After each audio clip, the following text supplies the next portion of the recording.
it's her father's birthday who passed last year, so they're kind of, all that kind of shit. So, Yeah. I anyways, get it.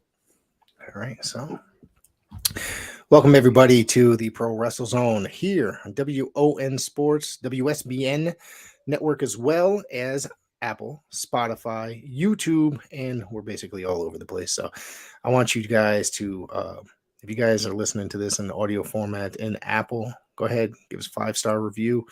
And this is Rick Del Santo. I'm here with Harry Davila. We'll be talking about the world of professional wrestling in the last, week or Yeah, so. more or less. Yeah. Yeah. And thank you this wonderful Sunday afternoon. And we've got so much great stuff to talk about. Yes. Harry, you attended an event this Man, past Wednesday, excuse me. I've attended a few events over the last couple, and I got more coming up. But yes, I was in Boston on Wednesday, and you know what that means. We got some dynamite action. Um, Honestly, with talks about dwindling audiences and live events and stuff like that, I wouldn't say it was a sellout, but even for not being a sellout, that crowd was hot. They were hot for wrestling. It was the debut at TD Gardens, and I had a blast. I had an absolute grand old time with a couple of my friends. Um, and going through the action, there was a dark match. You had Kip Sabian versus Serpentico. Um, quick little couple-minute match just to get the crowd up and going. Chris, oh my God, Sabian with the win. Kip, oh, his gimmick is so different. It's very Sweeney Toddish, just by the look and the aesthetic. And you smiled, so you knew exactly what I meant by I that. know what, And yes, I mean, this is something and that I've read, I think in high school, I believe. So, yeah, so like I very much enjoy Kip Sabian and what he's doing. So Serpentico just is always a good time. Quick little couple minutes. Then the big show Dynamite starts, and we're coming in hot off the rip. With blood and guts. Um, oh my God, now I'm blanking on what the first match was, and that's oh, horrible.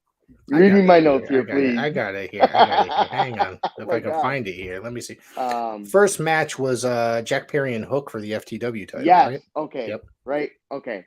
So we get there. We're getting there just as the Kip Sabian match is ending, and Pyro goes off, and you hear Jungle Boy's music hit. Dun, dun, dun, dun, dun, dun, dun, dun, dun.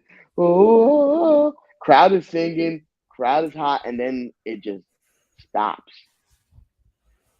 See Jack Perry, he's burying himself, his old self in the desert, gets in a limousine, and the birth of Hollywood Jack Perry is here.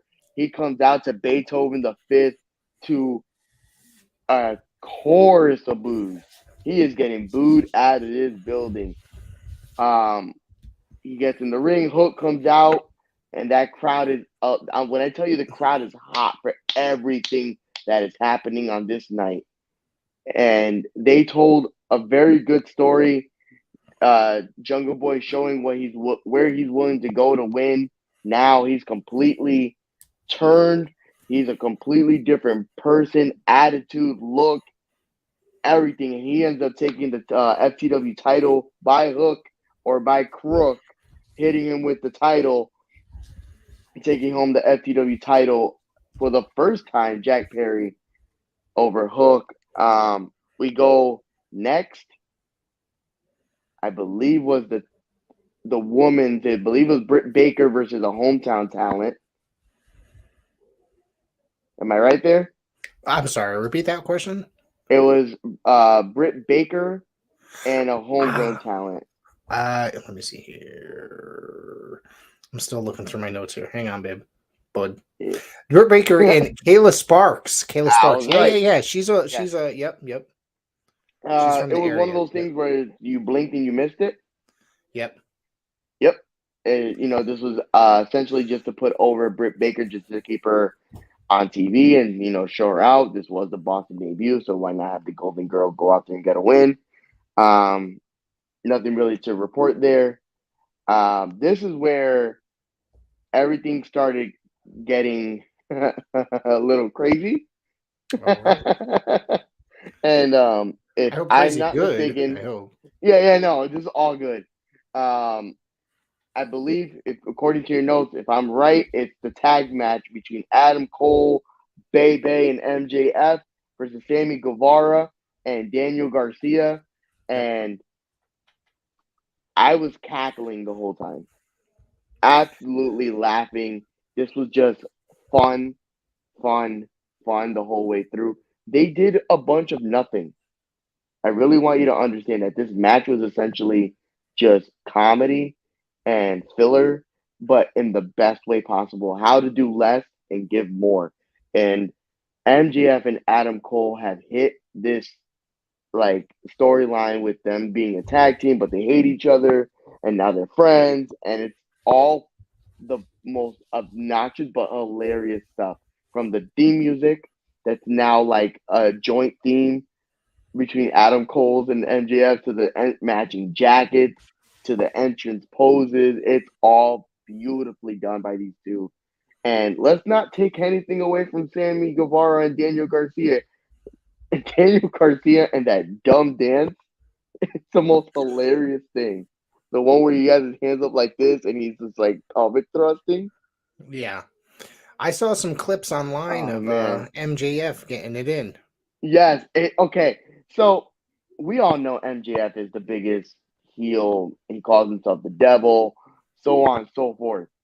He is the hottest babyface in the building. That's what I've been saying for He has oh god, a proven year? A year? So he go he ahead. is I just wanna I proving wanna give you my argument in a second, but go ahead. he is proving that he can be a babyface and actually have like an extremely credible run as a babyface. He knows what switches to hit, what buttons to press, how to get the crowd behind him. It's just he is just chef's kiss overall package. But they go, they start, pushing whatever. All of a sudden he's like, you know what? Dance off. He calls for the dance off. Hmm. Goes over to the DJ booth, presses the little booth, and all of a sudden they're just like dancing. And it starts off with MJF. He does his thing. Then Sammy Garcia comes into Sammy. They do like some like over leg thing move. It was just a lot of fun. Adam Cole comes in, ruins the night with his shenanigans and his dances. Then they go into like just a basic tag match with your heat and your hot tag. And again, these two did nothing in this match and told an amazing story. The end, they teased a little dissension already. Adam Cole was holding the heavyweight title. MJF was like, "What are you doing?" They teased a little bit. FTR comes out, confronts the number one contenders for the tag titles. We got your tag title match at the next show. I think is the next pay per view. It might be All In actually. That might be in Yeah, England, I think so. We'll get to that. and that's going to be awesome. Of course, we're going to be covering it here. So on, the show, the program. So I want everybody to stay here for all the hottest news and coverage for Yes, AEW, yes, WWE, and the independents. But I want to ask you a question. So you brought up something. yeah, MJF being basically cheered as if he is a baby face. Now, my maybe guess is, a this man. is how I'm very traditional in a way. Like if you're getting Mm-hmm. booed, whether you know, Yep.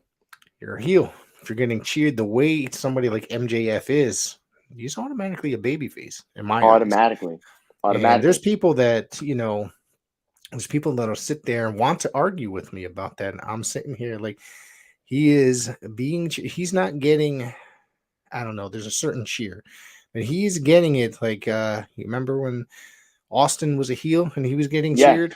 yes. It's pretty much that. He hasn't changed much. He softened up a tiny bit, Austin, He's but kissing babies and high fiving and yeah.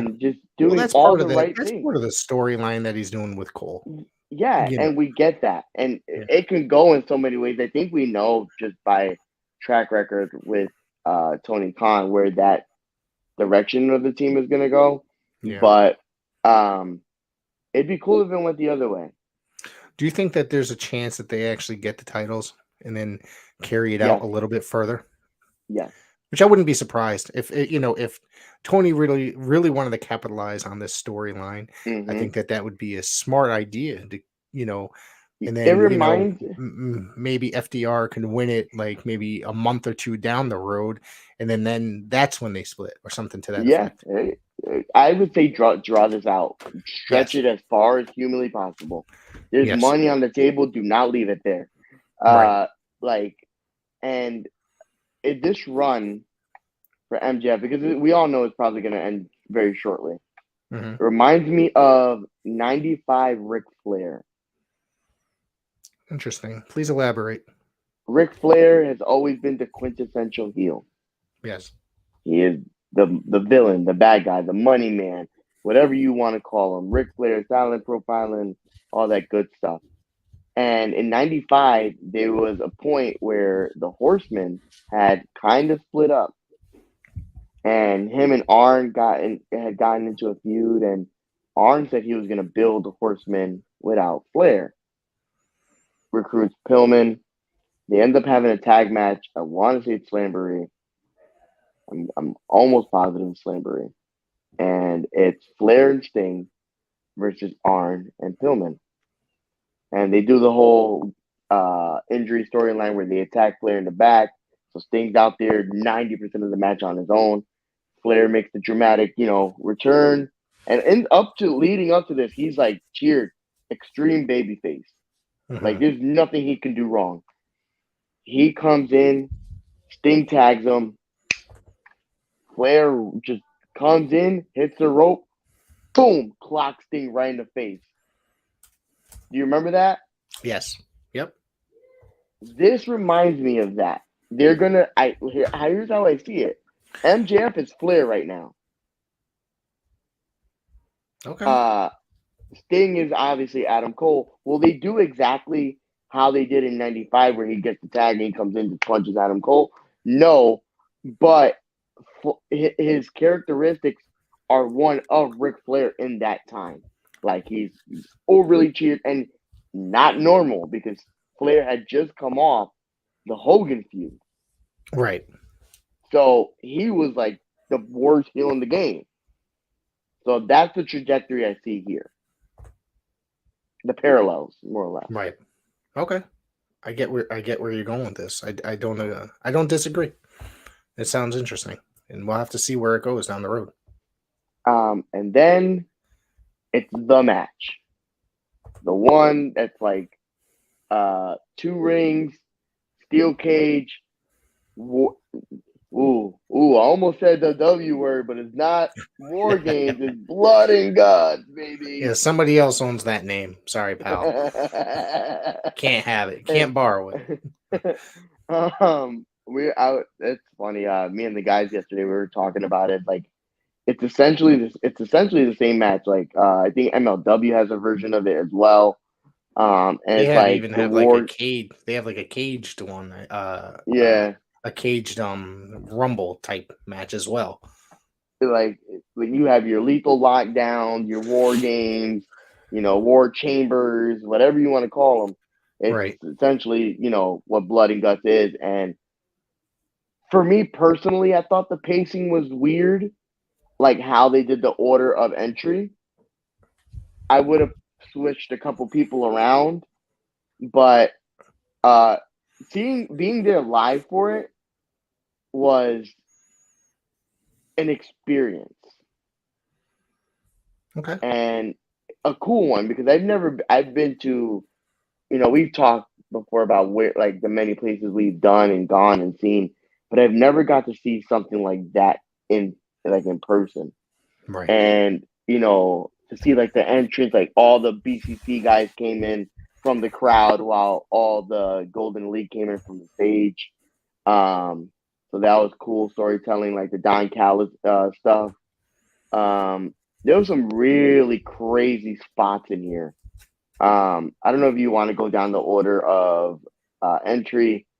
Actually, no, yeah, we'll do that. I'll just go quickly down the order. It starts off with Kenny and Claudio, which to me was like, holy hell, this is already gonna start off pretty hot because you got two of the best wrestlers in the world starting off in the cage. Right. After that was Pac, and that threw me off. I would expect to save him closer to the end. I would have put him at the 4th spot because who it is, Mm-hmm. and he's just coming back. But he comes in number 2, and they start brutalizing on Kenny. After that, callback time, Hangman Page comes out. So now the odds are even. And if you pay attention, you notice that Adam Page is wearing some familiar colors. He's wearing white, black, and purple. Okay. Whose colors are those, Rick? White, black, and purple. Purple, black, and white, white, black, purple, any of those combinations. Who wears those I get colors? that part. I have no idea who. Roderick. The Dark Order. Got you. Okay, got you. Who was he friends with right before he went back to the Young Bucks? You're right. And Yep. I'm gonna get into that in a minute after I talk about the next entries. So you got them two coming in. After that, on side BCC, was Moxley. Moxley comes in, and once he's in, the blunder starts. You got the tacks and the nails and all the crazy carnage that comes with anything John Moxley. And there's actually a funny part in this match, and we were friends of ours were talking about it. Moxley is completely like plain as day Mox, right? No blood, no nothing. He slams Kenny into the bed of nails that they pull out at some point. Jesus. And I looked down and looked back up, telling you not even 30 seconds. And he's like crimson mask. And I'm like, you just slammed Kenny. How are you bleeding? Crimson, like literally just gushing blood. And I'm like, Jesus Christ. So it's starting to get crazy in there. Very there was a bag of glass. I heard it was it poured broken through? glass. Yeah, all over the place. It was nuts. Yeah. Next coming in, so Moxley comes in. I believe it was Nick. Nick comes down. Then it's Yuta. Then it's Matt. Then it's Takeshita. Then it's Ibushi. So that's the lineup both ways through. At one point, a table ended up in the cage, and they laid, I believe it was Hangman across the thing, and Pac scales the top of the cage and double stomps literally into hell, like just drew, like he picked up and dropped. It was a crazy spot. Ibushi comes out and does nothing. Like you can tell the man was just there just to have a little bit of fun, but he didn't really contribute nothing to the match except for a cool entrance and a couple punches. Yeah, it wasn't. He didn't do a lot of crazy. Excuse me. He did more crazy stuff after, which is weird to me. But yeah, he didn't really add to this match. It ends with them choking out Wheeler Yuta over the top rope in a very abrupt ending. And I believe they had to like go home early because they were already over the timetable. Like they were already over the 10 o'clock time. So my other guess about that is I heard there was I didn't get a chance to watch it yet. So, hopefully by the time this airs, I'll actually, be able to watch it. So let me I heard give you a warning. Let me give you a warning before you do, because I've heard it from other people already. Okay. Watching it live is different from watching it at home, and there's a lot of like commercial ads during it. Oh, I heard that during. I was looking online, and somebody said that there was two what are they called? Picture in pictures during the blood and guts. Yes, and exactly.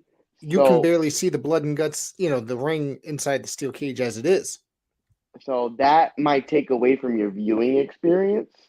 Right. So I would, if anything, try to look past that. Okay. I thought it was an okay war game, blood and guts style match. It wasn't the best, but it for being there live, I have a bias, and it was pretty cool. I heard there was a crazy suplex spot on the top of the cage, or a suplex reversal between Ibushi and oh, what the hell was it? Was it Wheeler? Or No, was on the there like top a of the cage, yeah? Or on the was it top of the like, cage was or was it only I'm it sorry, was go Matt ahead. Jackson. Okay, maybe I mixed up the two, or the person that told me that, because I, like I said, I didn't get a chance to watch it, which I plan to at this, but Yeah, I hopefully by the remember time this Matt airs. Jackson being up there.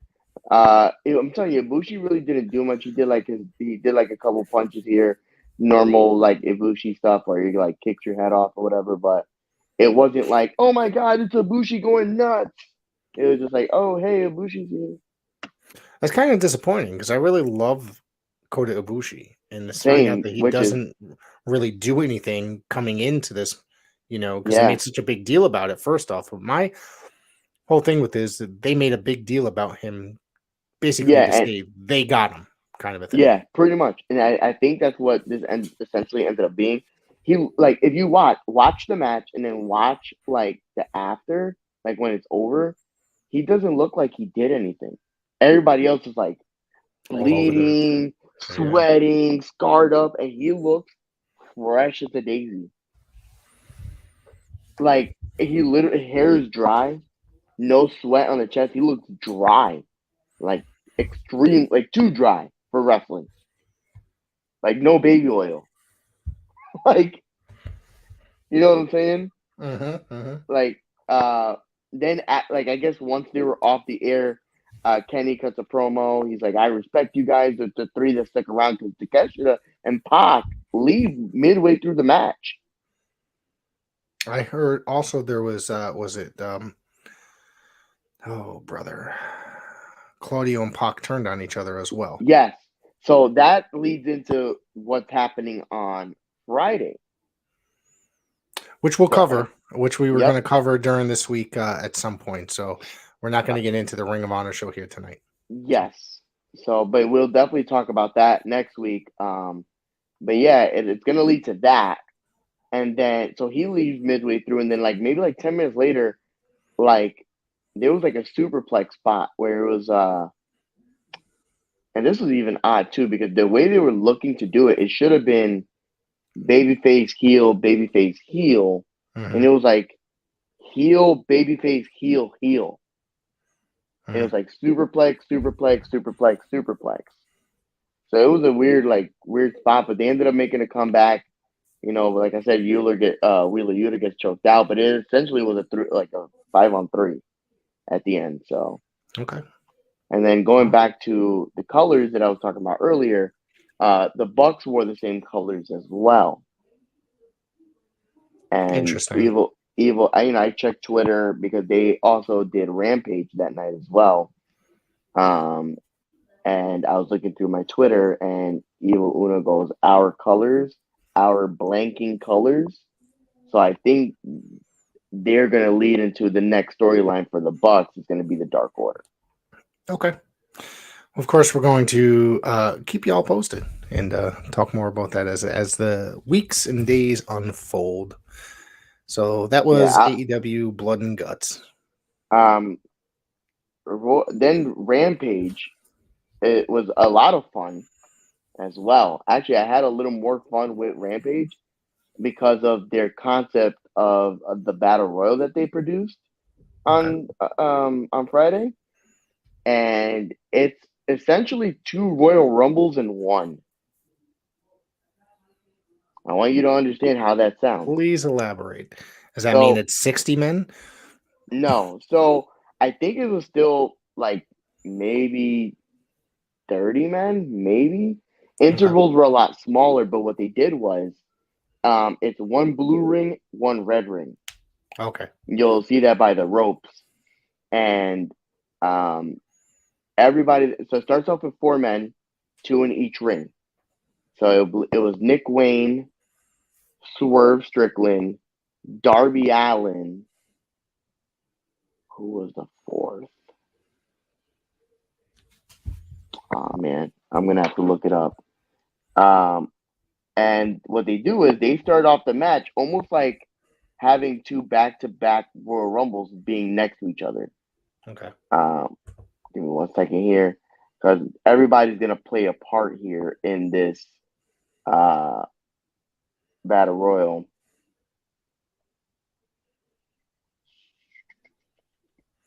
Trying to bring it up myself. I can't. Yeah, This computer's working a little bit slower. But... I'm having a moment too. It's been a long day. No, like legitimately. Yeah, I can't find it right now. So either way, go ahead. So they start off. So it's like I said, Darby and his opponent. Oh, Jay Lethal. Jay Lethal was the fourth. Okay. So it's Lethal, Darby in the red ring, Swerve and Nick Wayne in the blue ring, and every interval gets thrown into a specific ring. Right. So the next person comes out, he goes in the blue ring. The next person after that, he'll go in the red ring. And then the winners of those battle royals between the red and the blue will essentially face each other at the end of the over. You know, they can use both rings now because you can't cross over. Right. So, and I thought that was a cool concept. And I don't remember ever seeing something like that. If I remember correctly, this was something very WCW did something very similar. Battle Bowl. Yes, exactly. But I'm talking like this is like 91, 92, something like that, maybe around there. The essential idea behind the Dynamite Diamond Ring. You're right. Yep. This was more. This was more like if you had Royal Rumbles, like the Royal Rumble, but then you separated them by ring and had them done at the same time. It was just, it sounds convoluted, but it was fun to see how they did everything. Like you had like Butcher and the Blade in there, 2.0, the Embassy, pretty much 90% of the Mobile Embassy was in there. Commander did his high flying spots. Some surprises like Minoru Suzuki showing up. When I tell you that was the surprise of the night for me, we're there and we're watching, and all of a sudden that first like guitar hit, and we're just like, no way, he's coming out into this battle royal, and he starts slapping people around. Big Bill had a couple good moments in the spotlight. He was definitely throwing people around. Brian Cage is an animal. He was killing people out there. Essentially comes down to Swerve in the blue ring and Darby in the red ring. Darby ends up winning the TNT title match. I'm not sure when that's going to be, but he's next in line. Pretty fun stuff. After that was the Acclaimed versus QTV. And this is where I tell you to go take a bathroom break. Well, all right. Because outside of the rap, this match was a lot of nothing. A lot of nothing. Right. And then the main event was Chris Statlander defending the TBS title against Marina Shafir. And this was essentially a dark match just thrown on Rampage. But Chris Statlander still looks amazing in the victory. I'm hoping they give her a little more of a spotlight, because when Jade Cargill was the champion, she was the center of that TV show for Rampage. I think Statlander should be as well. Now, is Jade Cargill retired? Did she step away from the business, period? I can't confirm or deny that information because I'm not sure myself. There's a lot of speculation. Somebody asked if she was coming back, and she was just like, nah. Yeah, I mean, I'm hearing rumors that she's retiring, and I'm sitting here like, whoa, wait a second. Like, that's relative. She's relatively young, and she spent a year and a half in professional wrestling? I don't want to say that she needs to stay around because I do love Jade Cargill as like Okay. she's the total package, and I believe she can be like she could be big. Jade Okay. Cargill can be like huge, the name that we're all talking about in about 3 to 5 years if I she find that continues interesting to. that you say that, but okay, I'm gonna okay. Why? I don't. I have not been her biggest fan. It has nothing to do with. I just don't think she's very good or entertaining. Like she's she has not her in ring work. I think needs a lot of work. A lot of work. I think she's still very green, and So that's pretty much it. the obvious comparisons are Goldberg. Obvious. That's been the comparison since I think what the first week or two that she was around. So The obvious comparison. So that being said, Goldberg was green as goose shit, and I mean, he kind of I'll say still that, is. I and mean, anytime he steps in the ring, still he's like, and this. Listen, I'm not trying to say that I could do this better than anyone because I I can't. can't. I know as I'd fuck be I can't. lying if Sorry. I told you I could. Yeah. And I'm just saying, from the amount of people he's hurt Yeah. to the way he carries himself, the man legitimately headbutts a locker before going to the ring, and this is the guy you're gonna put your life into. Like you're gonna trust him with your life. It's You're gonna very trust him with intelligent. anything, Yeah. But like he had a meteoric run. He went and just crushed people, and he did it in quick fashion, which is exactly what they did with Jade Cargill. She would Hmm. go in the ring. She'd had the spectacular entrance. She had the music that was her theme music fit her to a T. To a T. Her whole presentation, the package, A plus. A plus because they made her a star. And not to take away from how you feel, you may not like her for whatever reason that you may not like her, but if you paid it, like if you watch a pay per view or a TV when Jade Cargill was on, that crowd was up, and that's why she Yeah. held the TBS title for so long. And all her matches towards the end they got a little bit longer, but if you notice, 90% of her matches didn't go over 10 minutes. You're right. Yeah. It was quick. Here's Jade Cargill. She's phenomenal. She's going to give you her double arm finisher. It's called Jaded. She's going to lick her finger. She's going to go home. And that's literally what she did. Watch her matches. Entrance, double arm, lick the finger on the pin. She's going home. And they made her look like a rock star. Her attitude made her seem like a rock star. And that's why she got bigger and bigger and bigger. If she continued that and then actually worked on the ring work, which yes, she does need improvement on, but if she improves on it, it's over for a lot of these females. Yeah. Because let's be honest here, who has as much charisma as Jade Cargill? Oh, she's very charismatic. Yeah. Look, the presentation of a Jade Cargill. Who has that? Yeah. It's Nobody. very unique. Yes. And then you're also touching into the fact that she is not and this is going to sound awful, and I'm going to say this with all due respect, like she is black. And we all know how the wrestling business has treated women of darker colors. So the fact that she's excelled has been amazing for even people like me, who's a little bit of the darker skin tone, to see. I'm fully behind Jade Cargill, 100%. If she retires, it would be a sad day for wrestling because there's so much money left on the table with her. Wow. All right. Do you have any? No, I mean, I got nothing else to offer you. You make very good, valid points. Like, I just think that she I needs a I, little bit more ring work. But yeah, I I mean, agree. I yeah. completely agree. Is there anything else AEW related you want to put out No, there? that was Yeah. pretty much it. Um, I'm kind of bummed.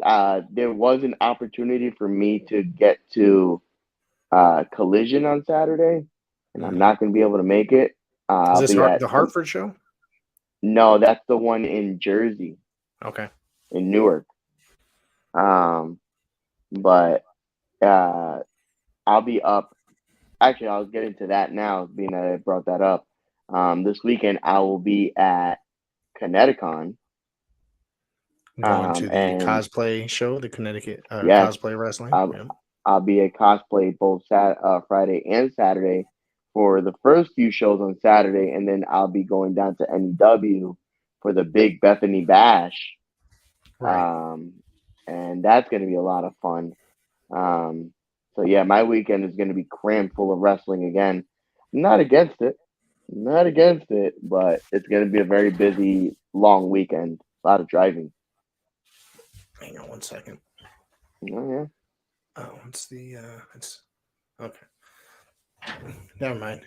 The way it looked. Sorry. Go ahead. No. Um, Uh, yeah.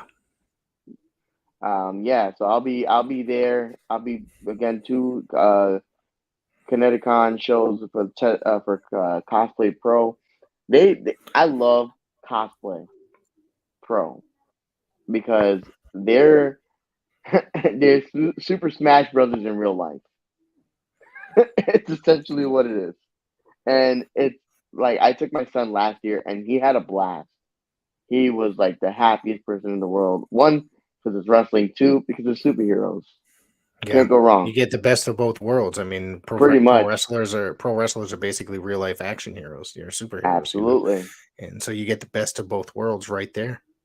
Yeah, yeah. And like the cast of characters that they have are some of Connecticut's best in cosplay form. So you can't go wrong. Well, I think I don't remember who exactly is on the show this year. I know Ryan Frost is there. Good Yes. friend Lucas of the Chase, show. Lucas Chase. What's Lucas Chase's character this year? he is Wolverine this year. Oh, okay. Yeah. Right. So Sammy Diaz is there still again, correct? I believe as Mario. Right. Yeah. And then you got Jordan Rowe, who is Spider Man, Miles Morales, which I think that fits him completely. It's pretty hilarious, actually. Um, uh, Troy Stevens as Green Arrow. You said Ryan Frost. He's going to be there as Kingpin. Um, Mike Law as Little Mac. I believe he's the champion. That's Colossal Mike Law. Yes, and Yeah, he is the cosplay champion. Yes. yeah. I was there last year when he beat Frost for it. It was a lot of fun. A lot of fun. Powered up that fist. Wow. Good times. Good times. Good times. That's from Little Uh, Mac is from Mike Tyson's Punch Out, right? yes. Okay. Yeah. Wow. Yep. Okay. Yeah. That makes perfect Dude, sense. If if you anybody that knows can, Colossal Mike Law. Yeah. if you can get out to one of the Connecticut shows this weekend, man, go do it, man. Take your son. It'll be a good time. Yeah. My son that's visiting, Frank, you know him. You met him Hmm. the BST show. He is going home tomorrow, Monday, and so we're just trying to, just chill, do whatever. And I don't think we're going to be doing much. We're trying to get the house in order for an inspection. Yeah. Basically, people coming over to look at it. So we're basically just trying to work our butts off, trying to get the house in order before we, you know, do anything. So I think this weekend's wrestling will just be on my television. There won't be any live Ah, events this weekend. So probably, hopefully next weekend. And of course, we're going to be talking about next weekend. We have the Coliseum show on August 4th. So yes. the week before will be of course, the preview show, the Sunday before, which would be Yeah. this coming Sunday, next Sunday, basically. So we're going to be doing a huge 2-hour preview show. So far, I've got some really great guests, but I don't want to talk about that right now. There's a lot more other stuff that we're going to talk about before we get into the Coliseum. BST had to reschedule an event. You guys got shut out because of Yes. weather. Yeah. Rain, go away. Please come We've back had a another day. lot of rain in the last couple weeks. It seems like the rain just wants to overshadow BST these last few weeks. We had a little bit of a scare even for Star Spangled Bash. We thought it was going to rain all Yes. day, and then we got lucky and it didn't rain at all. Um, that was actually a really fun night. But yes, we have rescheduled uh, Battle at Black Rock. It is now July 30th. Okay, I Same have it bat here. time, same bat station. Toe Talk Tavern at 2:30 p.m. Doors open at 1:30. And as they say, the golden rule in professional wrestling: card subject to change. Yeah, there's been a And little reshuffling, which this is still a top-notch show. So unfortunately, we had to make a lot of changes to the card due to availability and last minute stuff. But we got a stat card nonetheless. We'll start off with the main event. It is going to be Lucas Chase and Mike Skyros for the BSC Championship. And I believe this might be a first time ever, or they were scheduled to meet recently and it couldn't happen for one reason or the other. So I'm actually excited that that match is coming to BST and in our home base of Toe Talk Tavern. Um, Chris Desmond, half of the Monster Factory Tag Team Champions, goes up against the Thick Daddy, Andy Brown. Uh, Jermaine Marbury goes against Alan Compass. I see the smile. Then you got Bobby Buffet going one on one with everybody's favorite substitute teacher, Vander James. And in our main event, it is going to be Evie De La Rosa and Patrick Saint of the Mission going 2-on-2 with Mark Alexander and the returning JC Storm. that's gonna be a fun show. I'm looking forward to Lucas Chase and the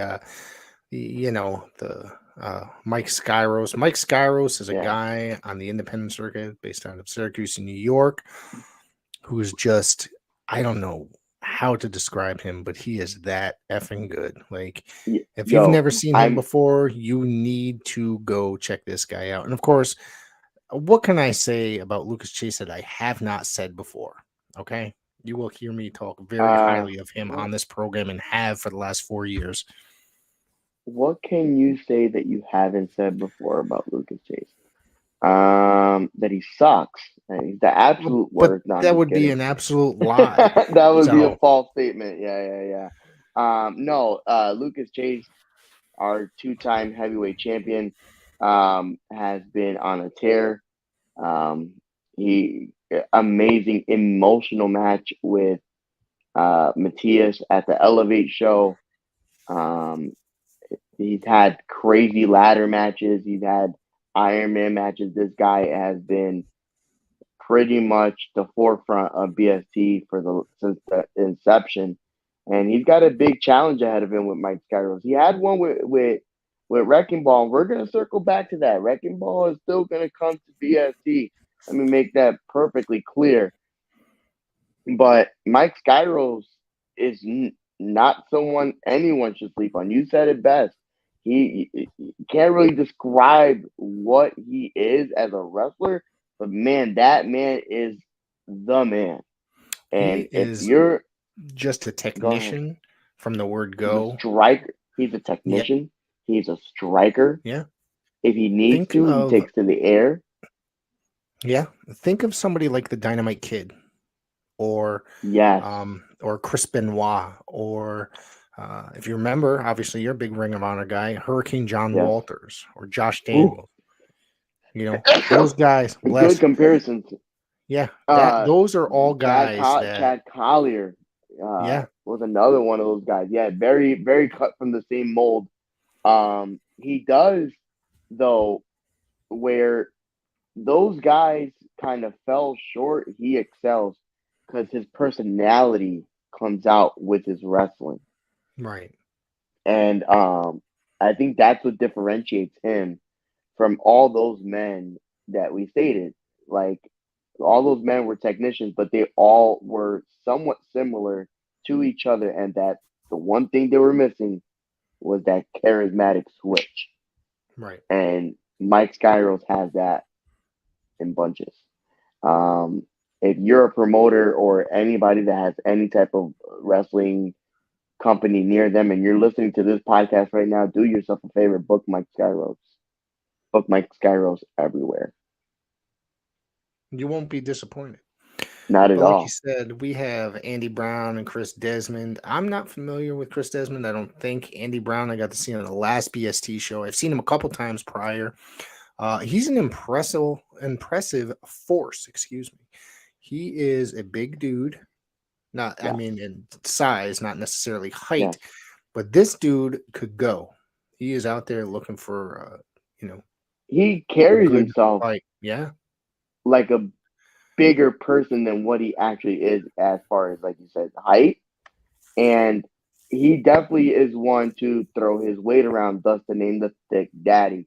Uh, that man comes from California, out cut from the same cloth. If we're talking about stuff like that, like the guys like Willie Mack, and Yes. out of that Santino brothers, Southern California style wrestling, and uh, having him in BST has been extremely awesome because he's just really that good, and he's he's cooking out here in the Northeast right now.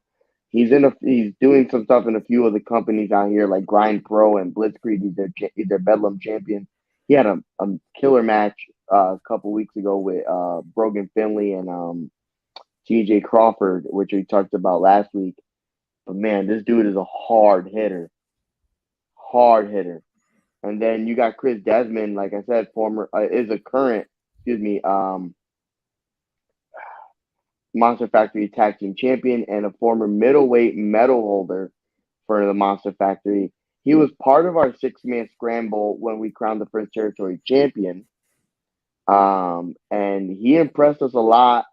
We're bringing him back to give him an opportunity to shine, outside of like a 6-way capacity, just on a one-on-one, show the fans who you are, man.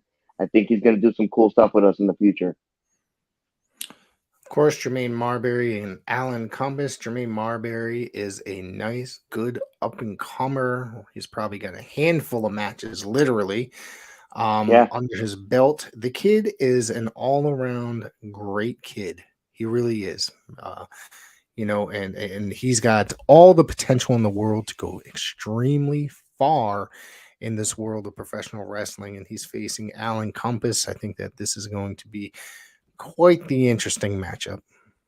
Alan Compass is, how do you describe Alan Compass? And I'll just go from the last time I saw him. It's like he took crocodile hunting and mixed it with Barry Manilow, and that's Alan Compass for me. Is he going to wear his Yeah, onesie or whatever you call it from the last time? I'm not sure. Every time I see him, he has a different look to him. Just fun loving, but has a very slithery, He may slimy listen to side this to him. program. He may listen to Eh, this eh, program.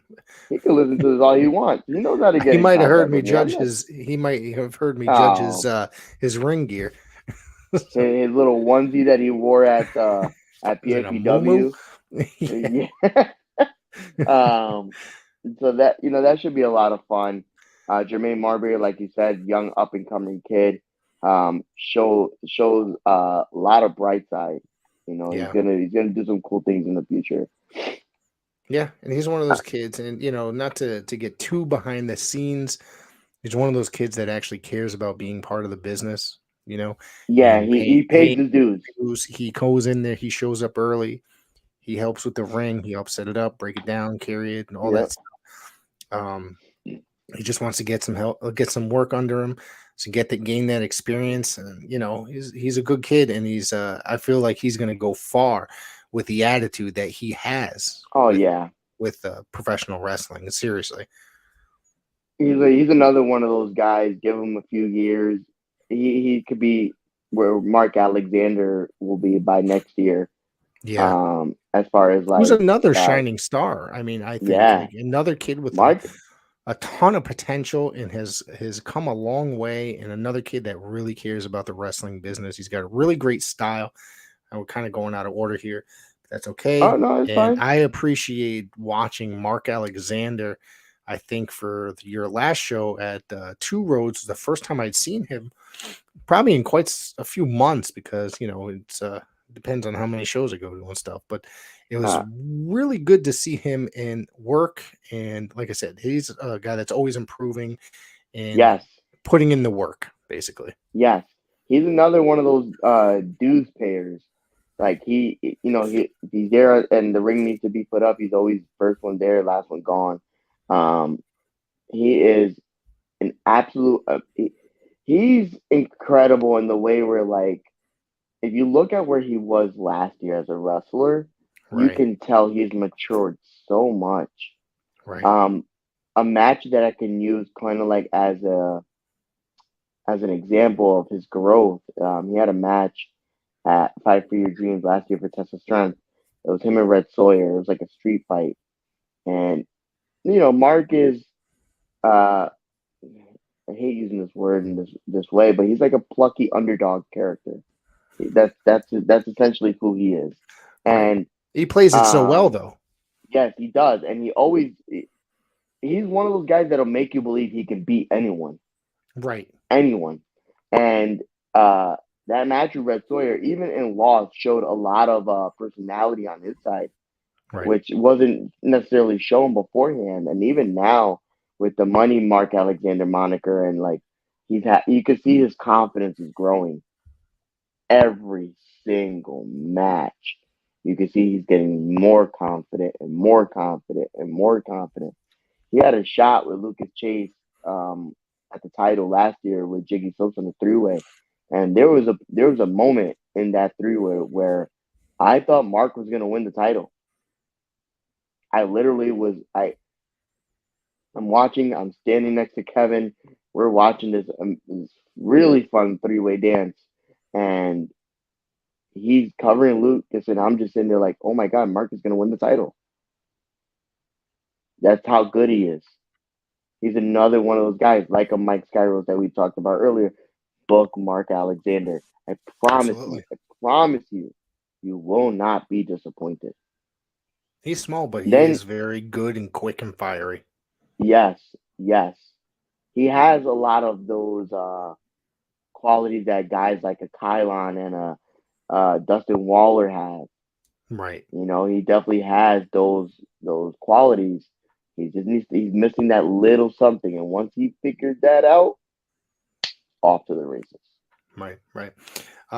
So we got Bobby Buffet and Mr. Vander James. What's to say Bobby Buffet, the longest reigning Monster Factory champion in the history of the Monster Factory title. Eat, Always eat, eat. eating, He's on the Eaton always World eating. Tour.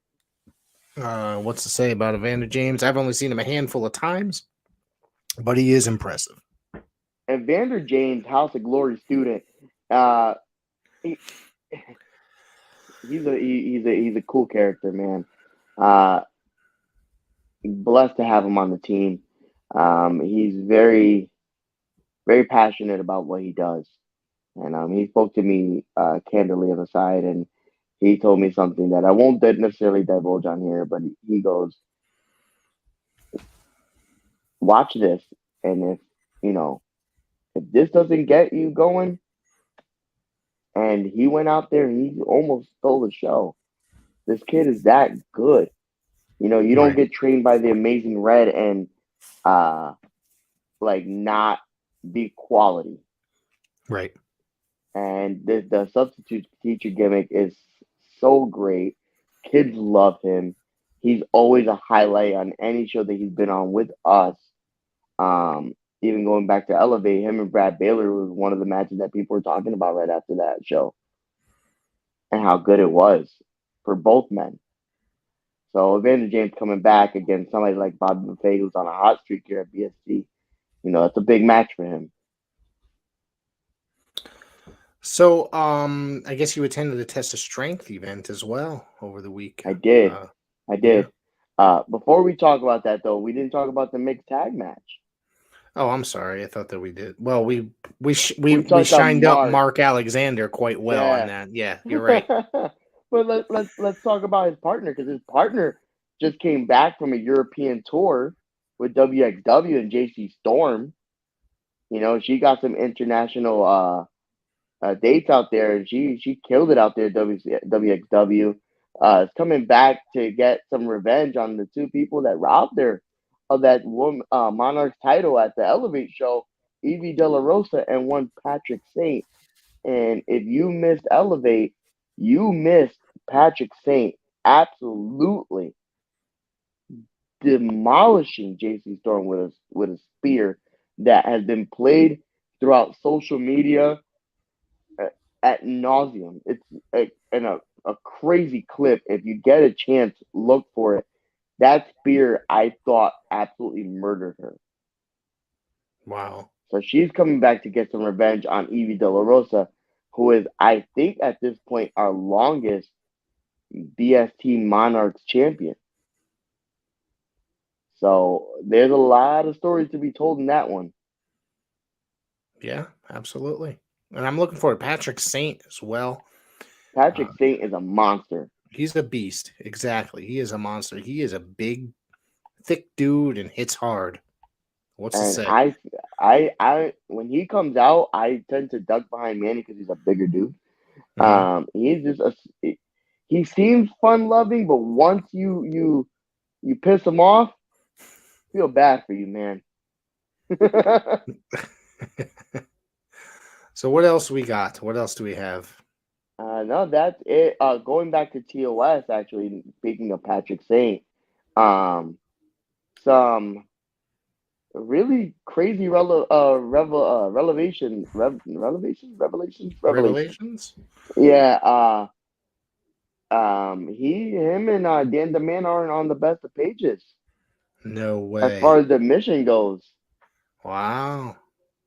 Yeah, there was a little dissension in the ranks.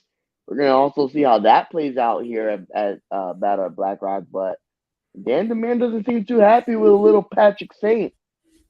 And they had a little bit of a fallout prior after their six-man tag with Sammy, Dustin, and Hippie Dicky Moon.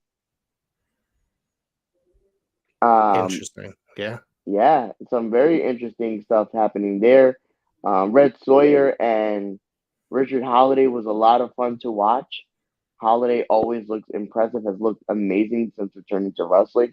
And Red Sawyer is one of those unsung heroes of the Northeast, very young, not too much as far as ring experience. I think he's only at his second year now. But he's one of those guys I'd keep my eye on as far as, wrestlers on the rise. George Joe and he's very interesting. Yes. According to him, birds aren't real. Birds aren't real. He told me he looked at me, told me birds aren't real, and I didn't want to argue with Red Sawyer, so I walked away quietly. But guy's a little off the rocker, if you catch my drift.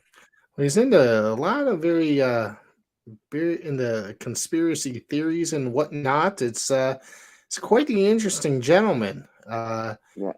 Talking about how the government does not care about you and. Yep. I heard all of it this weekend. Trust me. Yeah, it's very interesting. However, we were talking about off air about a company that no longer exists, which we won't bring up here. But I saw him and Ichiban work a match and went about 20-something minutes, which you can check out on my YouTube. Just search Red Sawyer Ichiban. And those dudes are went crazy, went all over the place, man. And I think that Ichiban helped Red Sawyer looks so damn good in that match, man. Not that he does not have the potential, because, like I said, he's only been doing this a very short time. Yeah, but, actually, I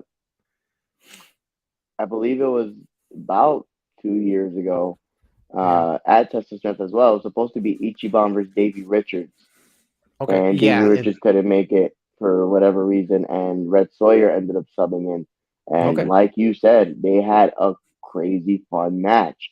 Ichiban is is an amazing wrestler.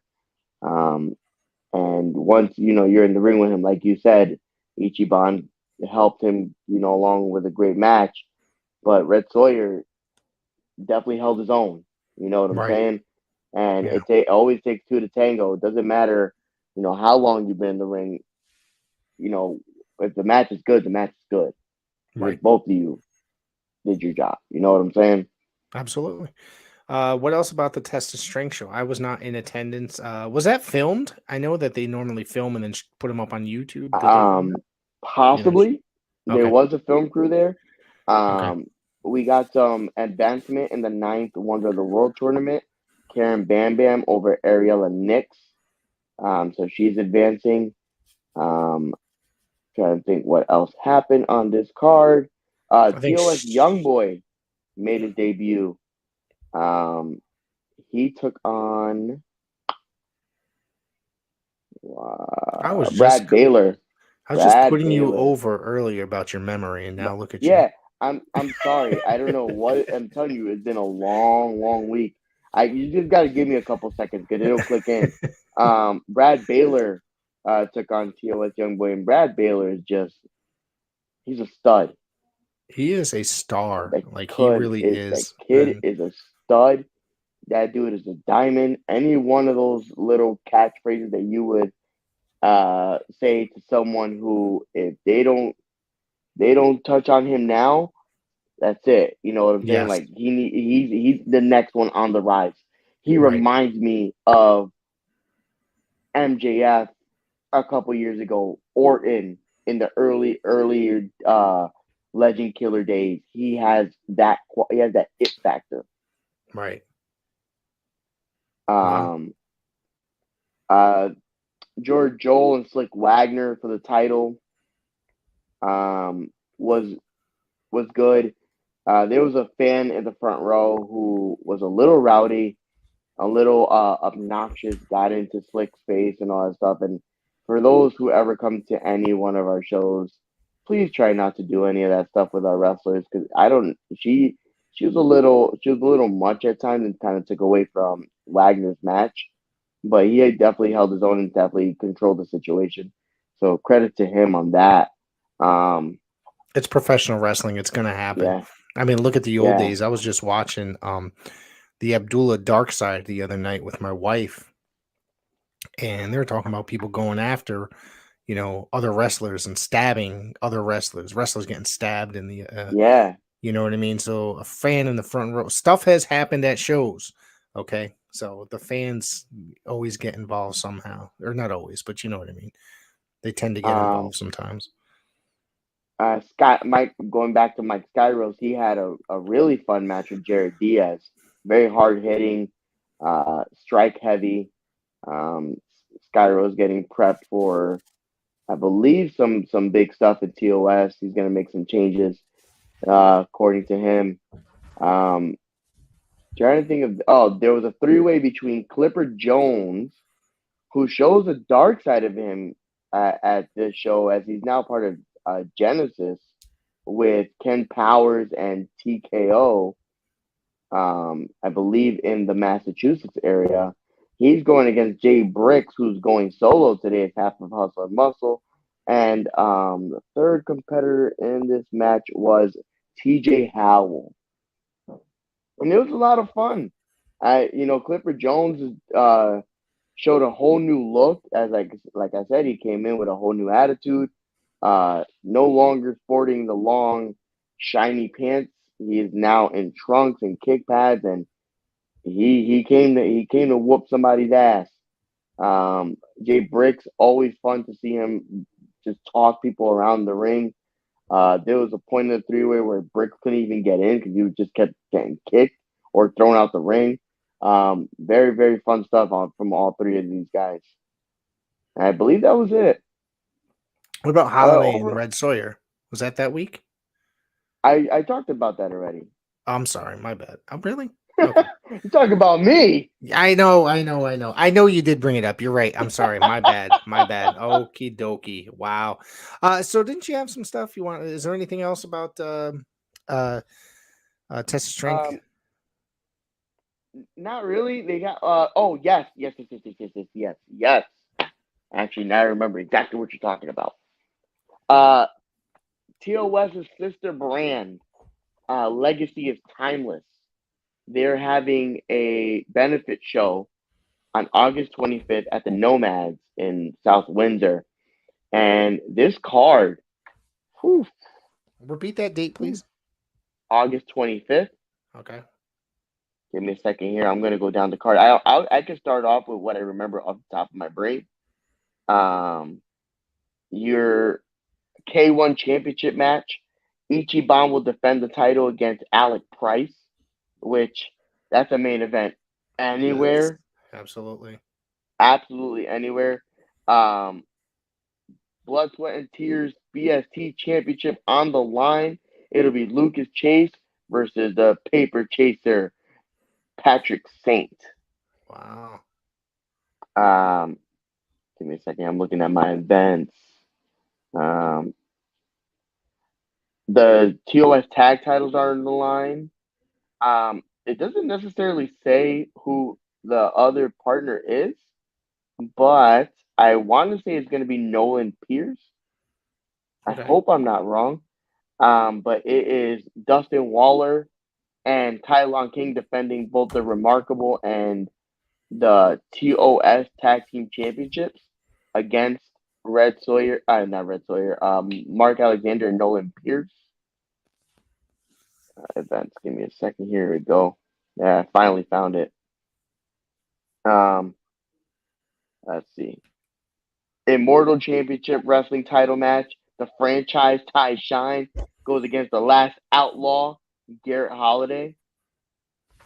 Battle of the Aces. Top 5, Dead or Alive, Sammy Diaz goes against, again, the Moonlight Sun, Mike Skyros. Step Ladder Warfare as Ryan Frost and TJ Howell III, Cold Cash, go against Jay Bricks and Richard Stone, the Hustle and the Muscle, Wade Kruger and Radley Belmont, the Stepdads. Well, there you go. With that. Oh no, there's more. Oh boy. Triple threat. Hippie Dicky Moon versus the Young Boy versus the Incredulous. I think that's yep. Incongruous. I don't know what that means. That's horrible.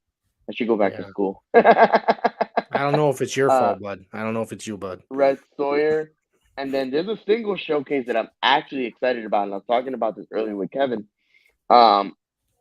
Sexy Jesus, Hammer Tunis against hard hitting Bobby Ocean. This card is stacked. Yeah, that sounds like a really good show. Yeah. So, come general admission is $15, $25 at the door. Get your tickets online. Front row's only $20, $30 at the door. If you're smart, buy your front row ticket now. $20. That's a card you don't get for $20. Right. There's a VIP package that will include a signed poster, front row seating, and photo ops with all the wrestlers. Kids under 12 are free. It's gonna be a fun show. Glad that BST has even been considered to be a part of it, as well as all the other brands. It looks like it's gonna be a good time. Wow. I'm looking forward to that. That sounds like it's going to be really good. It is. Give the social information out there. They're on Facebook, correct? Yes. Legacy is timeless. Yep. Let me see what their socials are. I think you could just look that up because, and then find it on Facebook, and it'll come up because they found me rather, I should say.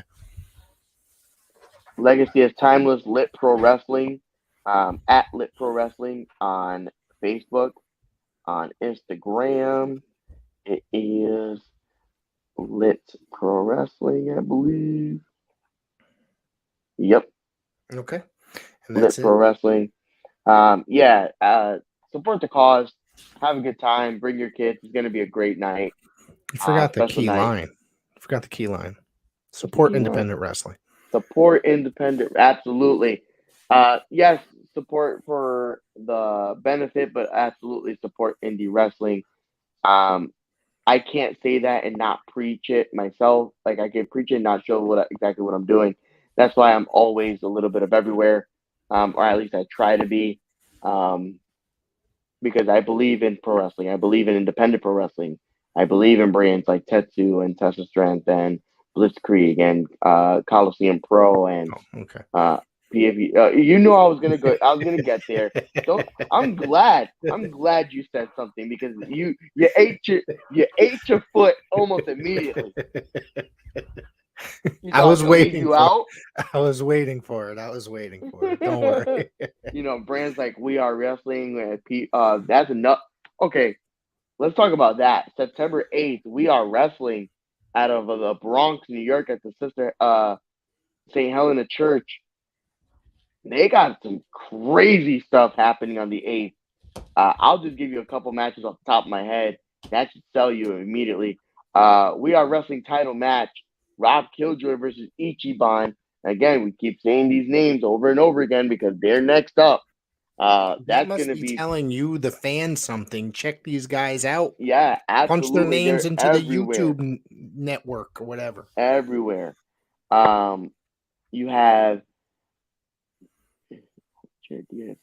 I know Jared Diaz got a money match on that night too. George South is going to be in attendance. Oh, hell, I got to go to this. George South against Darius Carter. Let's talk about it.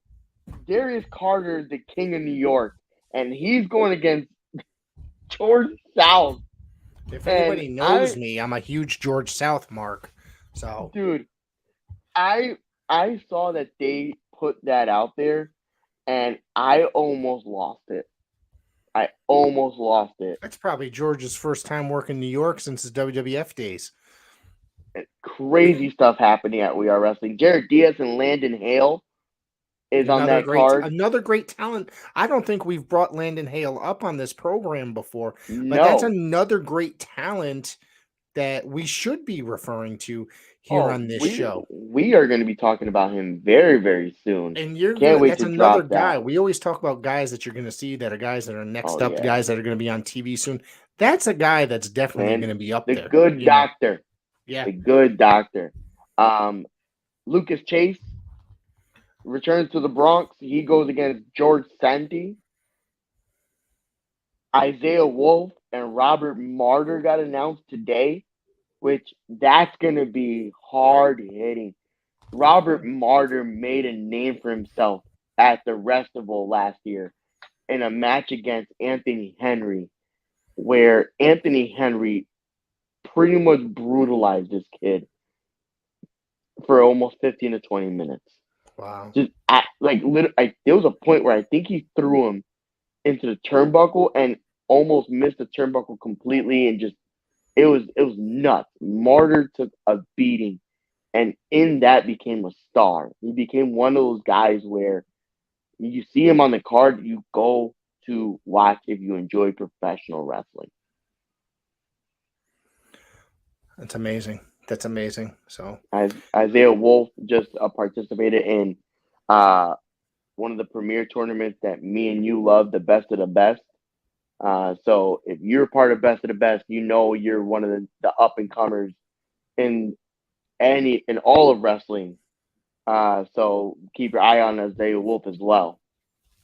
yeah, absolutely. What else? Is there anything else that you wanted to bring up? Because I got something here. Off the top of my head, no, I think that is everything I have today. All right. Let's see. You got to see. bring up something. What you got for me? What's that? Well, Fight Life is running a show July 23rd. Oh, that's right. Fight Life is coming. With they're going to be in now Rehoboth, Massachusetts, July 23rd. Yeah. Then they're going to also return to Connecticut, but I'll talk about the Connecticut date in a second. But this weekend, this is this Sunday. It's going to be at the Hillside Country Club. Fight Life Pro Wrestling presents Hot AF. Yeah, I went to so.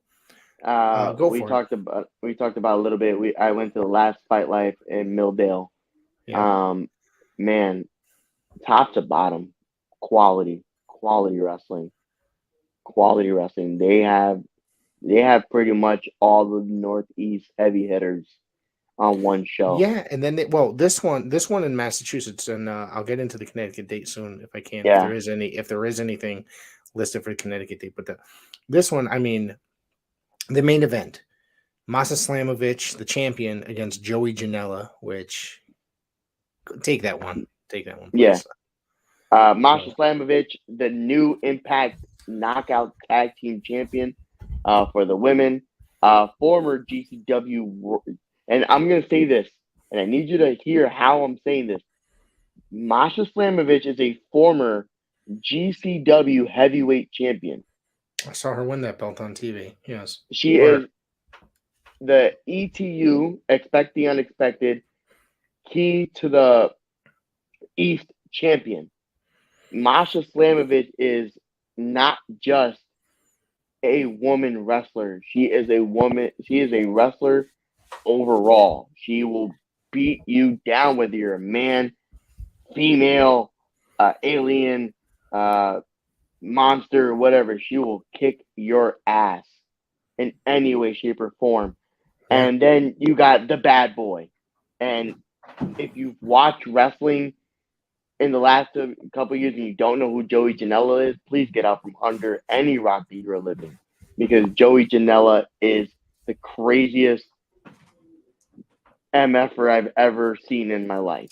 Now, if I remember correctly, working CZW, did he not jump off the top of a building into the back of a pickup He truck? hung off a rat. Yes, Yeah. yes. He actually got press slammed Yeah. through a barbed wire box setup thing on the back of a pickup truck, and I believe they knocked out the springs on that truck actually. Um, Jesus. but Wow. this guy has, like, what hasn't Joey Janela done? Going back to CZW, he hung from a thing in the rafters to drop an elbow on Leo Rudd through a table and almost killed himself. Wow. His matches with David Starr and beyond, including the barbed wire one, are stuff of legends. You know, Joey Janela is one of the goats out here, and this match is going to be absolutely bananas. This is a match that I would love to see. So that's this Sunday. Okay. Mm-hmm. Tell me that this match is not going to be, as the kids say, fire. Uh, it is JT Dunn and Martin Stone, aka the former Danny Burch. This is Hard going to hitters, be, holy crap! Is this going to be just one of the, like you said, hard hitter, hard hitters. kind of technical, but one of those hard hitting matchups?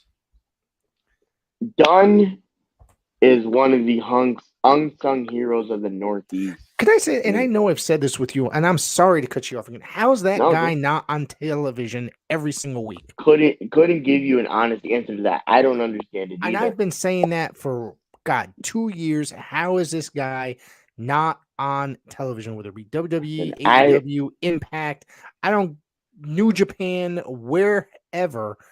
Some it's major television nuts. wrestling company needs to sign this guy because he is. I mean, maybe he's not taking what's the word, lowball offers. I don't know. I But I'm this not sure. guy needs to be on TV on a regular basis because this guy is that damn good. Absolutely. Listen, I'd be lying if I tell you I wasn't one of Joey Janela, the JT GT Dunn's Dunn. biggest fans here. Um when he was part of the Juicy Product a couple of years ago is when I started realizing how good JT Dunn was. Obviously, he transitioned out of that, went to Death by Elbow with Chris Hero. Chris Hero's kind of like mentee, and the dude, I don't understand how, like you said, how he's not on TV. Former Northeast Wrestling heavyweight and live television champion. I believe he won the tag titles as well. I think he's the Triple Crown. He had I won think the him Triple and Crown. Vacant. Yeah, Brad Hollister. Brad Hollister. yeah. So he's won the Triple Crown in Northeast Wrestling. He's been in the ring with literally the best wrestlers in the world. He's been in the ring with Chris Heroes. He's been in the ring with uh he was in the ring with Keith Lee. He's still like Sammy Callahan's, um Alley He has a Catch. diverse style as Yes. well. I'm trying to think. There was one recently. Cody Rhodes. He's fought Cody Rhodes numerous times. Like, this guy is, or should have been, next up almost like 4 years ago. I don't. I like you said. Why is he not on TV? I couldn't give you an answer. Yeah, I agree. I And agree. It's very confusing as to why, like, and and Danny Burch, British strong style. He's cut from that cloth of guys from England who came out here and just took over. right. And that little like batch of people a couple years ago, like Gunther and Will Ospreay and Pete Dunne. Name Danny Burch on that list too, Yep. and the history between Dunn and Burch goes back years. Mm-hmm. Even before Burch got signed to NXT, him and Dunn were, as they say, eh, doing the loop. They were wrestling each other everywhere. So it's gonna be cool to see them get back in the ring one more time. Right. Right. Let's see. We got Becca and Jimmy Lloyd. Okay. No, no, no, Do you hold want on. to No, no, elaborate? no, Oh, no. you do want to elaborate. Okay. I have no I'm not interest gonna. I'm either. not gonna touch too much on this. I just this match. This show does have a couple like intergender matches that Yes. like I go, okay, I like this. This is one of them because Becca and Jimmy Lloyd couldn't be two different people. They say for Jimmy Lloyd, the catchphrase, you're blanking with a different boy, Jimmy Lloyd. And Jimmy's another one of those guys, kind of like Joey Janela. He's crazy. He's done some stuff.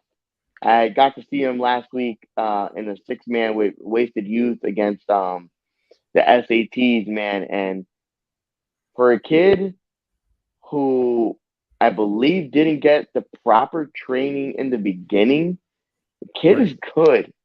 Yeah. You wouldn't think it looking at him, but that kid is good. And Becca is probably one of the best women's wrestlers in the Northeast right now. She's up So, there. She's definitely up there. Yeah. Anything else on that match?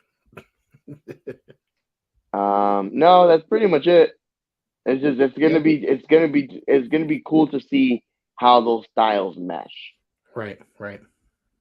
And then Uh, I go ahead. go ahead. No, I'm gonna just go right to the next match. Is it gonna be Marcus Mathers and Nope. okay, what's the next I'm one? going in order listed on the website. So, Okay. the Price City OG, Alec Price, TJ Alex Crawford. Price. Yeah. Ooh. Uh high impact wrestlers. TJ Crawford uh is a guy who's getting a lot of attention now, Right. especially with the big business stable that he's running with Brad Hollister and Brick City. No longer boys, just Brick City for those who haven't caught on yet.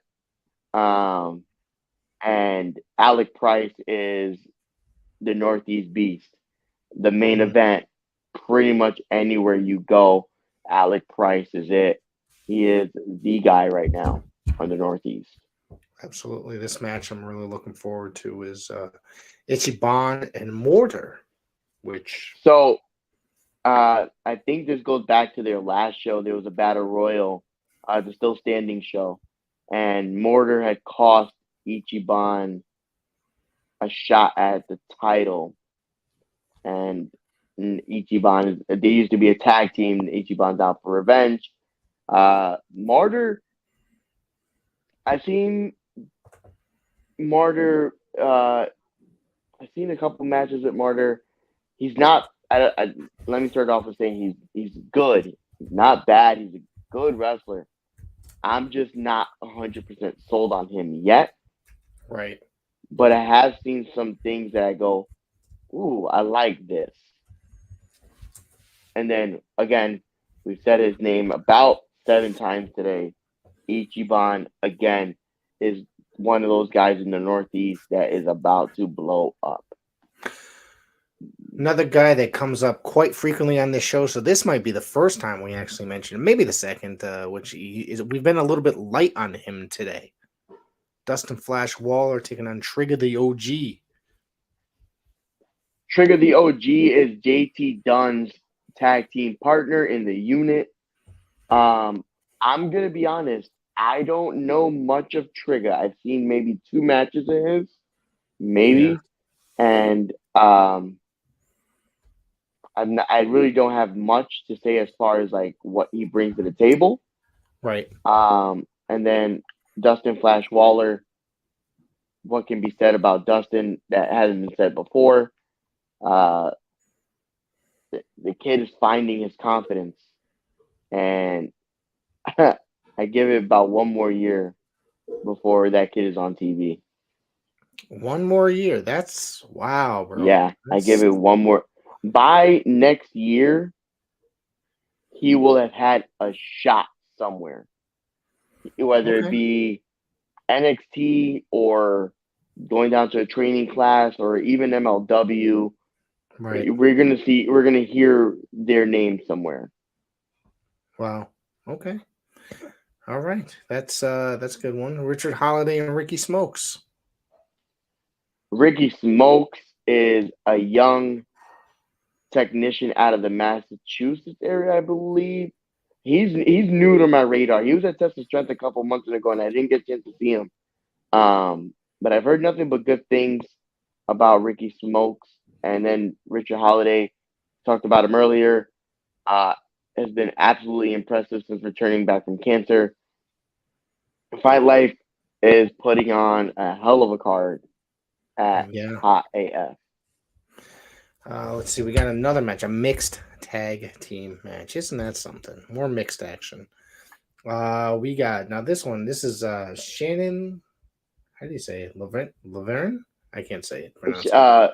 I think Levante?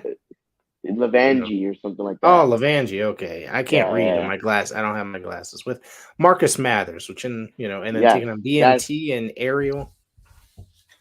so that's the match I was gonna talk about earlier. Ariel and Brandon Michael Thomas are Northeast. I wouldn't. It's tough because I don't want to disparage them. I don't want to talk negatively or make it seem like they're not what they are. They're names that have been in the Northeast for a very long time. Okay. You can say that they're legends out here. They're the people who build the roads for what we have now in the Northeast. Brendan Michael Thomas was uh, pretty big in the Chikara era. Same with Ariel.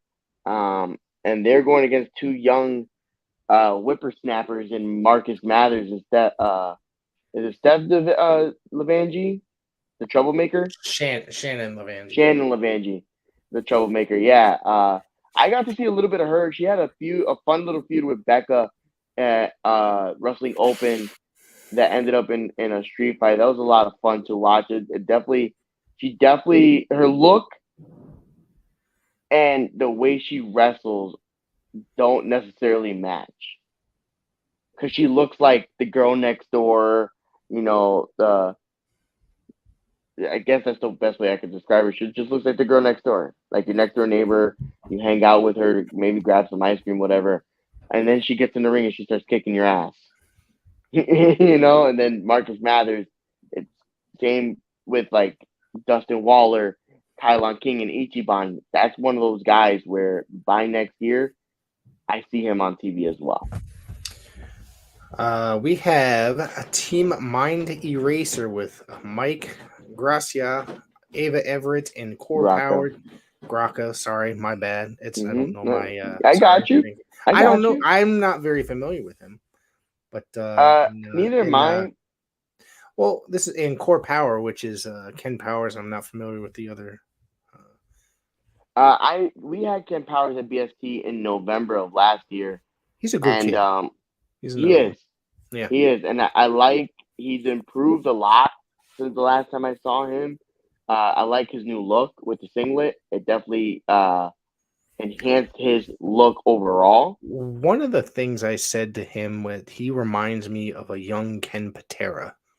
Yes, yes, And I did not yes. mean that in a negative way. I No, think that he could I go for mean, the strongman type of gimmick, and maybe that's where that I, singlet comes in. I also think he could probably throw a roller through McDonald's, but that's okay. Hey, oh, you better watch it. Don't say that to Ken Bateria. He'll call you a sea sucker right into your face, and I'm probably you don't never want to. gonna see Ken Pantera, You don't want to and get beat up. You don't want to get beat up by a crazy old man. Ken Pantera beat my man. Listen, all due respect to Ken Pantera, he is a legend in the business, and I say that all tongue in cheek. Um, Yes, of course. well, when I say like Ken Pantera, and Ken Powers, excuse me, as compared to Ken Pantera, actually, actually, it's pretty funny that they both named Ken. Um, yeah, I believe he's strong enough to do those things that they claimed he did. Yeah. Yeah, let's see. We got another match here, and then I think that's it for this show. Hang on. No, there's even more. Jeez, man. They've really stacked the show and make them very long. Yeah. We Well, had Danny. Go it's a ahead. whole experience. Yes. Like the way they're setting it up, like they're doing like part one and part two, and then a post show. Like they're doing, it's like a whole like meet and greet type thing, and I think that's Yeah. awesome. There's a break in between. We got Danny Miles and Mike Montero, which these two they're both pretty damn good too. Mike Montero's on my radar. I need to get out to where he wrestles because Hmm. Uh, I've seen him on a lot of cards northern the Massachusetts area. And He's been he's around a been, little while. Yeah. he's gained. I'm seeing him more. He's grasping my attention more. Based on where he's been going, I just haven't had a chance to go out and actually see him. I'm actually looking forward to the day I actually can. And then Danny Miles just came back from an injury, and I'm excited to see how he bounces back. Right. Yeah. Let's see. We also have a Love Doug's speed dating scramble. I Jesus couldn't even tell Christ. you what this is, but anything involving Love Doug has my attention. Stephen Lust, AJP, Love Doug, Sarah Jade, Bobby Buffet, Kellen Thomas, and Big Juicy. That sounds like a lot of fun, actually. Okay. All right. I'll give you that one. Let's see if I can. Let's see if there's anything else lined up for the Connecticut show that I know that Uh, there's besides the match that we spoke about. Here we go. Is this it? View info. Yeah. Sorry, I'm on their website, so uh, looking I fans. know. I think it's August 24th. August 23rd, Oh, 23rd. 2023. I was This is in close. Milldale, Yes, Connecticut. This they is at come the back to Milldale. yeah. Yep. Let's see. It's an all ages event, food and drinks on sale, blah, blah, Yep. blah. The main event. Now, only the main event has been announced, and holy Mm-hmm. crap. Mm-hmm. Mm-hmm. Holy crap. Mm-hmm. I'm Literally. nodding my head because I know what the main event is. And Yeah. Yeah. I can hear Well, by the way you're talking about it, you're excited, and you're yes. just as excited I am. This is a match that should have happened, I believe, in the title tournament, and it couldn't happen for reasons beyond anyone's control. But the fact that we're running it back, and I'm excited for this. Uh, Big match Dusty's coming out. Because Dustin Flash Waller Yeah. against Speedball Mike Bailey. This is the first time ever. The show is with the quickness at Kinsman Brewing. I wonder if we're going to use the Bad Brain song as their theme with the quickness. Maybe not. Probably, Anyways, maybe. I don't know if you're familiar with the Bad Brains at all. I So, am not. anyway, not into their old school hardcore punk. All right. I mean, Anyways, I could check it. I could check it out all right. I'll afterwards. send it to you after. All right. So these two guys, obviously, Speedball Mike Bailey, during the pandemic couldn't come to the country. He was, he is gone forever, Mm-hmm. and then he comes in and he's dude. Whole He nother just said freaking level, dude. He's like taking control. he He's everywhere and anywhere and everywhere you could imagine. he came back to the States and said, "Oh, this is what you thought I was gonna come do? Flip." And it was like, "Nah, I'm gonna do whatever I want, and I'm gonna have bangers with everyone." He had an oh man, he had a match over the weekend with Yoshihiko, Japanese legend Yoshihiko.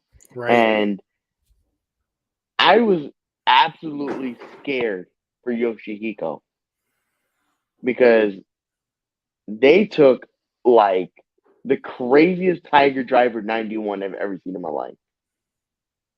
Well, damn. And I Speedball is just having fun and I love it. I love it. I got to see him at the J Cup. He wrestled like 4 matches that night and he's just an incredible talent. An incredible talent, amazing striker, uh, innovative high flyer, can get technical with you if you want to get technical. I He don't like he's been killing it all over the place. He's been featured everywhere, everywhere. weekly on Impact TV. Yep. But that doesn't mean he hasn't been working, Wrestling G Revolver, New Wrestling Japan, Revolver, New Japan, GCW. GCW. This Um, dude had a banger of a match with on Impact Television with Chris Sabin that went for like a he's half an hour, and he's I had. mean, it was That's just not even amazing. it. Yeah, That's not even it. Going back to Impact, and you brought it up, like him and Josh Alexander. right. Yes. You know, Who him and the recently trilogy. returned, which we didn't get a chance to talk about on this program. He came back And last week. we will in a We minute. got right. We only got about 15 minutes left of this program. I'm just letting everybody know. So let's get this information out there. But go ahead about Bailey. Bailey had an incredible match. Jonathan Gresham. Yes, Him and Gresham absolutely. had the trilogy, and that's not even including their matches outside of the Impact bubble. Right. Like I said, I brought a GCW doing Fight Life. He was at We Are Wrestling against Janai Kai last time We Are Wrestling was around. So he's literally everywhere. He's fighting everywhere Yep. and just having stellar matches with everyone. Yeah. And let's see. That's Dusty been he had great match. We just talked about that with Leo Rush, or I mentioned that earlier. He had that amazing match with Leo Rush at Wrestling Open. I mean, this guy has been put up against the best of the best in the Northeast Independent Circuit, and I mean this here Match. big match, Dusty. Exactly.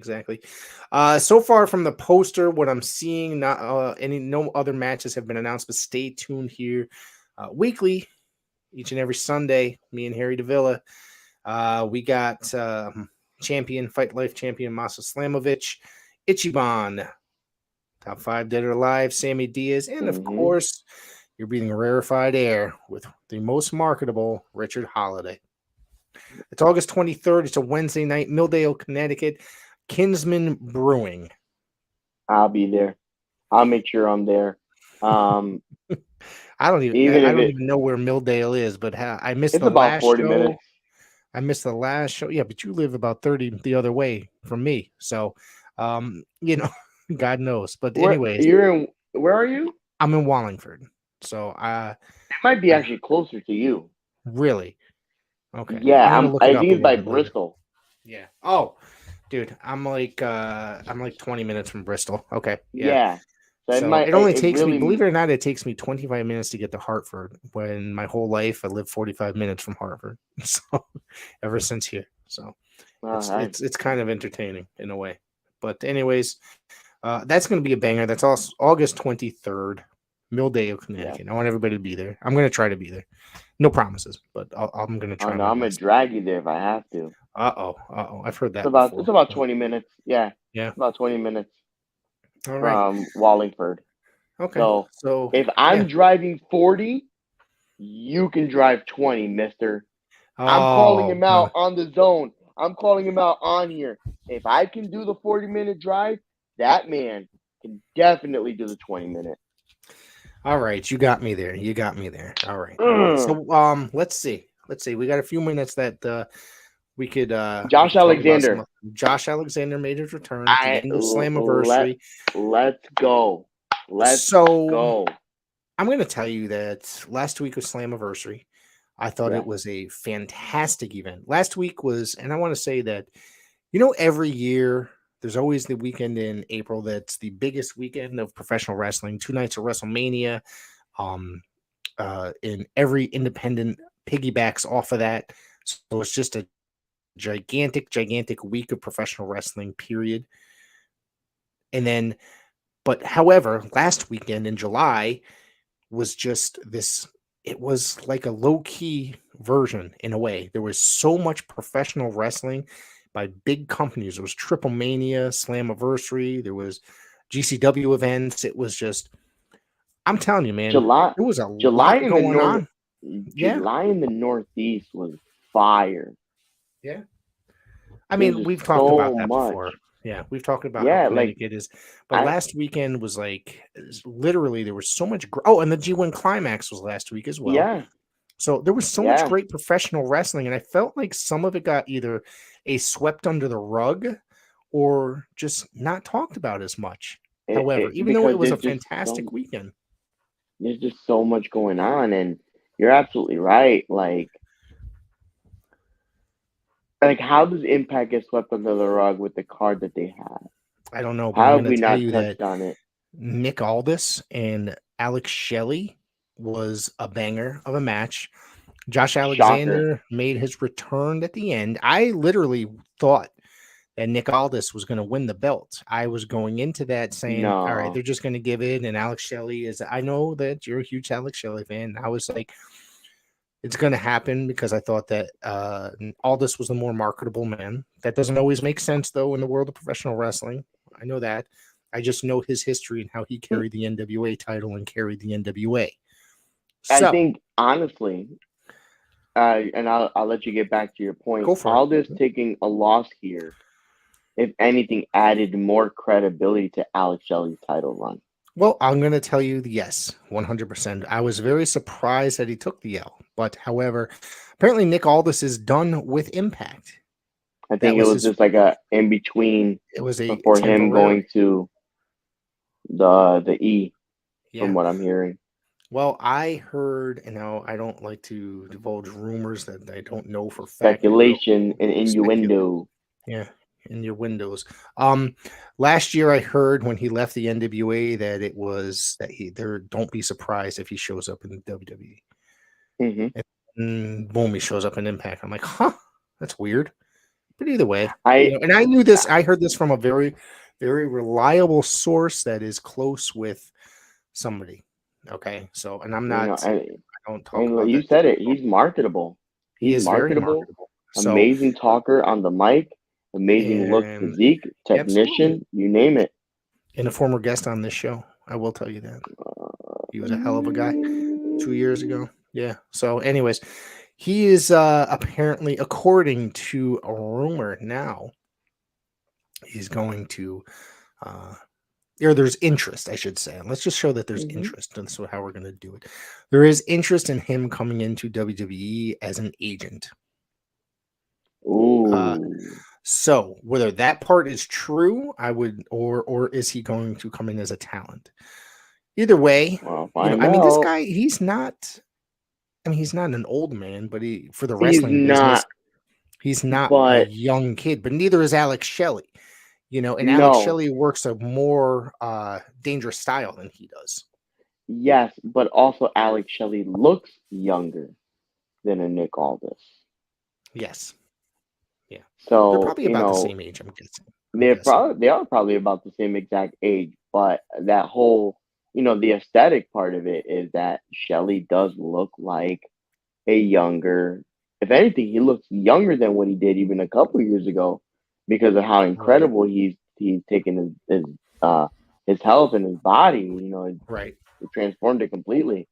As far as Aldis goes, is Aldis going to come into WWE and become the next, world heavyweight champion? Probably not.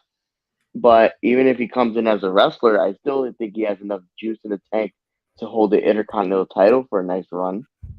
I don't think he'll be in the world title picture. I don't think that's No, because I mean, and it's nothing against Nick. It's nothing against the NWA. Um, WWE is a different animal. It's a marketing yes, animal. Okay. Is Nick Aldis marketable. Maybe not Yes. by WWE standards. Okay, you catch my drift. Give him a.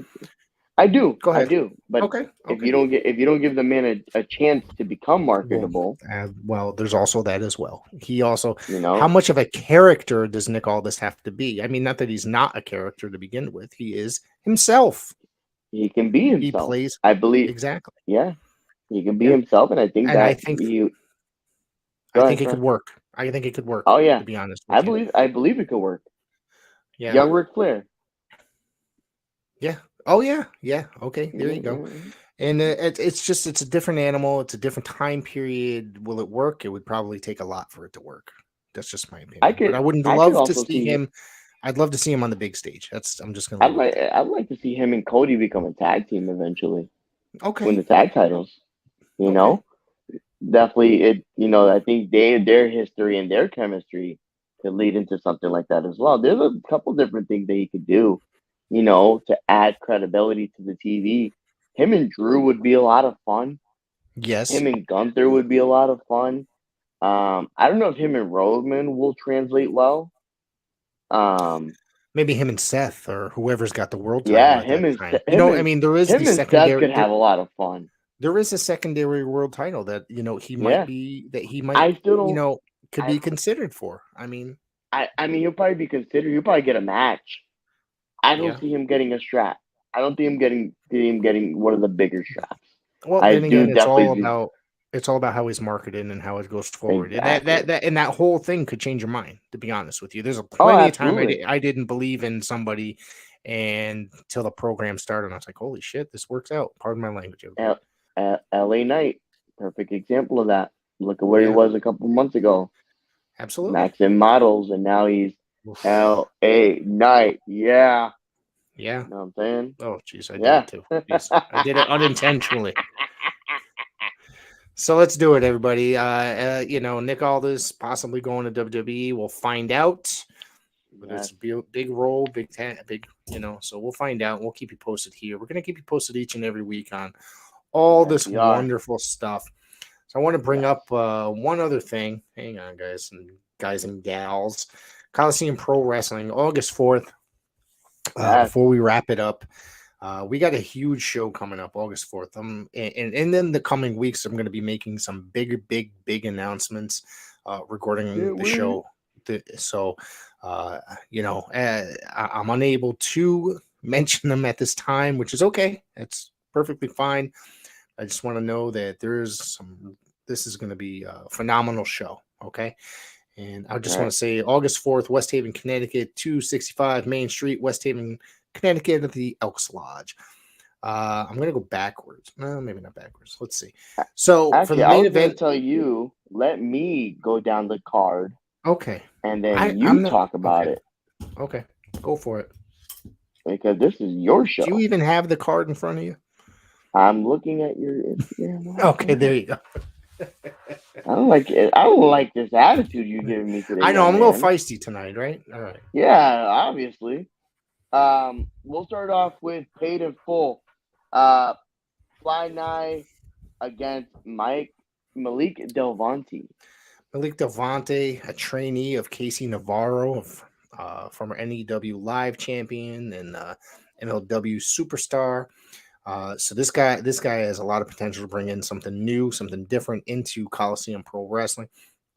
Paid in full, Fly Night coming off the huge submission victory from an unsanctioned match with his brother, Sunset Steven Garcia. I mean, it just seems at this point that Paid in Full is unstoppable. These guys are moving, man. I'm telling you. Then there's just so much potential here. Uh, Malik is going to have to work real hard if he wants to get a victory over Fly Night. You have the viral one, Mills Hendricks against the Lucha Pig, Ham. Well, let's see. Ham, I've only seen one time before. It was probably over just about a year ago. I Yep. don't really know much about him. However, Mills Hendricks, the viral run is ever improving. This guy has actually been putting in the work. Another guy. He's been going out to the Midwest, working for Midwest Championship Wrestling. Okay. This guy has been on their streaming network. This guy is out there busting his behind in the professional wrestling scene. He's making his Coliseum debut. I've got to see him wrestle several matches for companies such as Empire Pro Wrestling and Paradise Alley Pro Wrestling, as well as others. This one I think has a lot of potential. I think that Mills is gonna, my personal opinion, Mills is gonna walk away with a victory here. All right.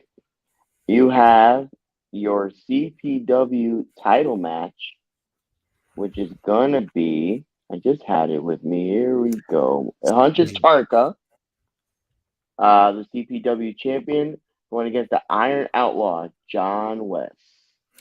Hunter Tarka defeated Lucas Chase for that title in a surprise victory. Surprise challenge, I should say. It's going to be a really good match. The Outlaw John West just coming into Coliseum, also making his debut.